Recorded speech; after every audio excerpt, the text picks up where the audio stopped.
तो चलिए शुरू करते हैं। इन दस्तावेजों में जो पहली बात सामने आती है वो अनुच्छेद 74 को लेकर है कि राष्ट्रपति तो संवैधानिक प्रमुख हैं। हाँ, नाम मात्र के। लेकिन असली कार्यकारी शक्ति वो प्रधानमंत्री और उनकी मंत्रिपरिषद में है। बिल्कुल सही। और इसी से जुड़ा है अनुच्छेद 76 जो कहता है कि राष्ट्रपति प्रधानमंत्री की नियुक्ति करेंगे। लेकिन इसमें एक व्यवहारिक पेंच है।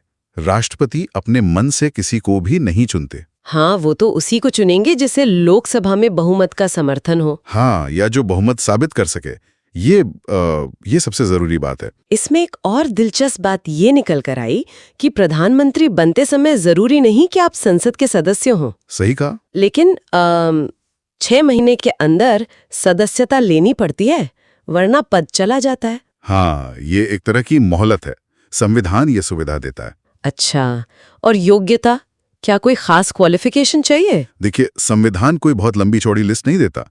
सीधी सी बात है कि लोकसभा सदस्य बनने की जो योग्यताएं हैं वो होनी चाहिए। ठीक है। और कार्यकाल वो भी तय नहीं है। हाँ, ये महत्वपूर्ण है।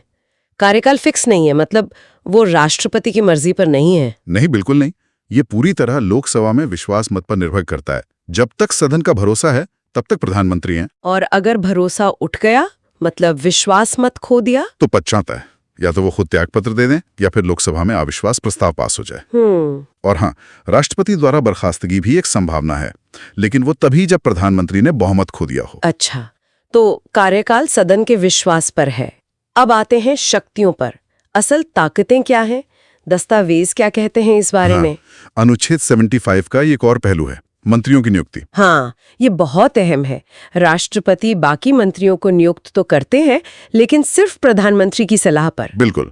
और सिर्फ नियुक्ति ही नहीं, उन्हें हटाने की सलाह भी प्रधानमंत्री ही देते हैं। मतलब टीम चुनना पूरी तरह प्रधानमंत्री का काम है। और सिर्फ चुनना नहीं, बल्कि किसे कौन सा मंत्रालय मिलेगा ये भी वही तय करते हैं। इसमें फेरबदल भी कर सकते हैं। कैबिनेट बैठकों की अध्यक्षता भी वही करते हैं। हाँ, और अनुच्छेद 78 यहाँ एक और महत्वपूर्ण कड़ी जोड़ता है। ये प्रधानमंत्री का कर्तव्य बताता है। कर्तव्य किस तरह का? कि वो प्रशासन और कानून बनाने से जुड़े मंत्रिपरिषद के सभी फैसलों की जानकारी राष्ट्रपति को देंगे। ये एक तरह से राष्ट्रपति और मंत्रिपरिषद के बीच कम्युनिकेशन लिंक है। मतलब राष्ट्रपति को लूप में रखना जरूरी है। ये दिलचस्प है। एक तरफ अनुच्छेद 74 कहता है कि असली शक्ति पीएम और काउंसिल के पास है। हाँ, और फिर अनुच्छेद 78 एक तरह का चेक लगाता है कि संवैधानिक प्रमुख को जानकारी मिलती रहे। बिल्कुल, ये एक संतुलन बनाने की कोशिश है। अच्छा, एक और बात कही जाती है, समनों में प्रथम या प्राइमस इंटर पारिस। हाँ। सुनने में तो लगता है कि सब बराबर है, बस उनमें ये पहले है। क्या ये सिर्फ कहने की बात है? क्योंकि जब इतनी शक्तियां हैं, मंत्री चुनना, हटाना, विभाग बदलना, तो फिर वो सिर्फ पहले कैसे हुए? हाँ, मेरा सवाल यही। देखिए, ये एक अच्छा सवाल है। प्रिमिस इंटर पारिस का मतलब तो बराबर वालों में पहला ही है।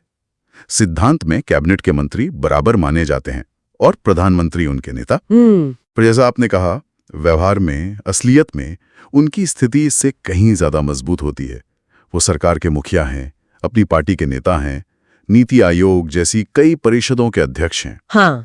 और जैसा इस नोट्स में भी इशारा है, प्रधानमंत्री का अपना व्यक्तित्व, उनकी लोकप्रियता और उस वक्त के राजनीतिक हालात, ये सब मिलकर उनकी ताकत को बहुत ज्यादा प्रभावित करते हैं। सही कहा।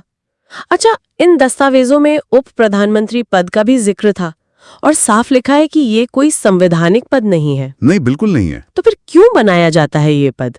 इसकी जरूरत क्या है? ये अक्सर राजनीतिक कारणों से होता है। कह सकते हैं कि राजनीतिक समीकरण साधने के लिए। जैसे मान लीजिए गठबंधन सरकार है, तो किसी बड़े सहयोगी दल को संतुष्ट करने के लिए, या फिर पार्टी के अंदर ही किसी बहुत वरिष्ठ नेता को सम्मान देने या साधने के लिए। अच्छा, तो ये राजनीतिक मजबूरी या रणनीति का हिस्सा है? हाँ, ज्यादातर यही होता है।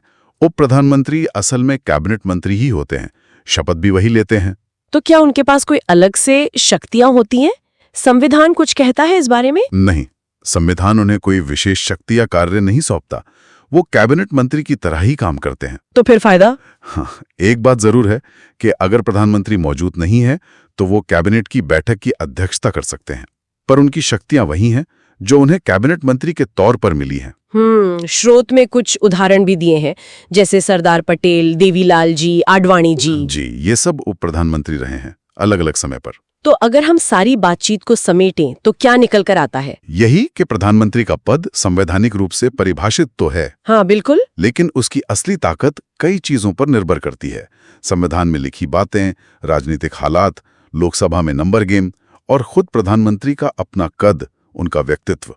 वो वाकई में भारतीय सरकार की धुरी